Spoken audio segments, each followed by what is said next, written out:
सहकारिता कार्यक्रम में केंद्रीय गृह मंत्री अमित शाह की मौजूदगी है। सीधे रुख करते हैं, क्या कुछ कह रहे हैं, उनका संबोधन जारी है। करेंगे गायत्रीबेन पटेल को जो अपने विचार रखेंगे। पहले तो मैं नरेंद्र मोदी जी को तहे दिल से शुक्रिया अदा करना चाहती हूँ, क्योंकि एक सहकारी मंत्रालय जो कि आपकी अध्यक्षता में जो शुरू किया है, तो उसकी वजह से जो है तो कोऑपरेटिव को एक अलग ही बूस्ट मिल गया है सर। और आज मेरे लिए एक बहुत गर्व की बात है कि मैं उसी आनंद जिले से हूँ जहाँ पे त्रिभुवन दास पटेल यूनिवर्सिटी का लोकार्पण किया गया सर। पार्लियामेंट में त्रिभुवन काका के नाम का बहुत विरोध किया था कांग्रेस ने, और मैंने जमकर खिंचाई की थी कि इनके नाम से ही होगा। ताली बजाई थी सर उस टाइम पे भी मेरी आंख में ऐसे ही आंसू आए थे। आप अकेली नहीं है, पूरे गुजरात की महिलाएं त्रिभुवन काका को आशीर्वाद देती हैं।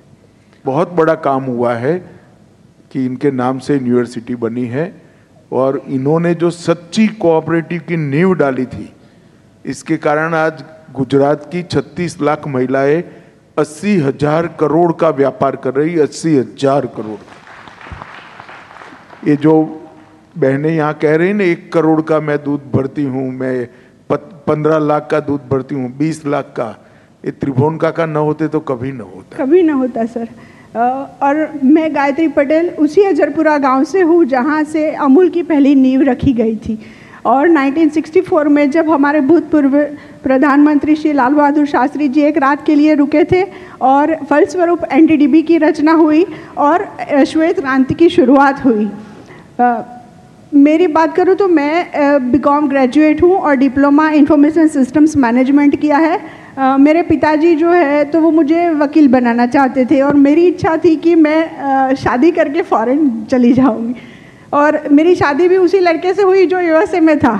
लेकिन कुछ कारणों से मेरा जाना नहीं हो पाया, तो उनको वापस आना पड़ा। और आने के बाद मेरे ससुर जी की एक्सीडेंटली डेथ हो गई, और थोड़ी फिनेंशियली कंडीशन भी हमारी अच्छी नहीं थी। तो उस टाइम पे सोचा कि अभी ऐसा कुछ व्यवसाय सोचना पड़ेगा कि मम्मी को अकेला छोड़ नहीं सकते थे। तो इसके लिए हमने पशुपालन व्यवसाय को चूज़ किया। तो उस टाइम पे लोग बातें कर रहे थे कि भैया ये लोग फैमिली बैकग्राउंड मतलब घूमने फिरने वाले लोग हैं, तो पशुपालन में कैसे ही टिकेंगे, तो 1-2 साल में शायद बंद कर देंगे। तो हम लोगों ने मैंने और मेरे हस्बैंड ने ऐसा काम किया सर कि गांव लोग भी सोचने लगे कि भैया हम लोग तो ये सोच रहे थे कि ये लोग कुछ नहीं कर पाएंगे। तो ये लोगों ने सच में साबित कर लिया कि पशुपालन व्यवसाय में ये बहुत आगे जा सकते हैं। तो उन्हीं लोगों ने मुझे अजरपुरा डेयरी कोऑपरेटिव सोसाइटी की अध्यक्ष के रूप में चुना। आपके पास कितने पशु है? सर मेरे पास 80 पशु है। 80 पशु है, हाँ। और अजरपुरा डेयरी कोऑपरेटिव सोसाइटी के अध्यक्ष रूप में चुना गया, और मैं मेरे जैसी कितनी बहनों को आज प्रोत्साहन देती हूँ कि भैया आप लोग घर में से बाहर निकलो, फ़ोन में ज़्यादा आप अपना टाइम ख़राब कर रहे हो, इससे पहले आप उसे खा जाओ। और पशुपालन के साथ साथ में उनको मैं यही सुझाव देती हूँ कि अकेले पशुपालन के ऊपर निर्भर नहीं रहना, इसके साथ आपको अलग एक्टिविटीज़ भी करनी पड़ेगी, आपको इंटीग्रेटेड होना पड़ेगा। तो इसके साथ जैसे मैं गोबर से बहुत सारी प्रोडक्ट्स बनाती हूँ, मशरूम फार्मिंग भी करती हूँ, हनी बी कीपिंग भी करती हूँ, और एसएचजी चलाती हूँ, जिससे बहनों को साथ जोड़ के मैं एक हनी बी कीपिंग का ग्रुप भी चलाती हूँ जो एनडीडीबी और अमूल की सहायता से बना है सर। और